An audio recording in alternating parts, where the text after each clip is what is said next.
Anggota OPM pimpinan Undius Kogoya di Kabupaten Paniai, Papua Tengah, tewas ditembak Satgas Damai Kartens pada Senin 17 Juni 2024. Anggota OPM itu diketahui bernama Danis Murib. Usut punya usut, dia merupakan mantan prajurit TNI yang membelot ke OPM.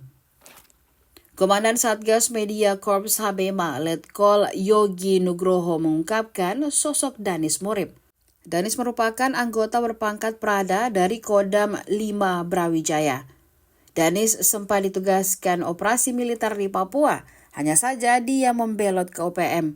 Menurut Letkologi, Danis Murib sudah berstatus kelana Yuda atau meninggalkan tugas selama 2 bulan. Tepatnya meninggalkan pos Moanemani Baru pada 14 April 2024 pukul 10.20 waktu Indonesia Tengah. Danis membelot dan bergabung ke OPM pimpinan Undius Kogoya. Selain Danis, pasukan gabungan juga berhasil menembak 1 anggota OPM lainnya. Sementara Letjen TNI Richard mengklaim keberhasilan TNI dengan menembak 2 anggota OPM, termasuk pembelot dapat mengurangi kekuatan OPM dan menjaga stabilitas keamanan di Papua. Sebelumnya, markas OPM di Paniai juga berhasil dikuasai oleh Satgas Operasional Damai Kartens pada Senin 17 Juni 2024 dikutip dari Tribun Papua.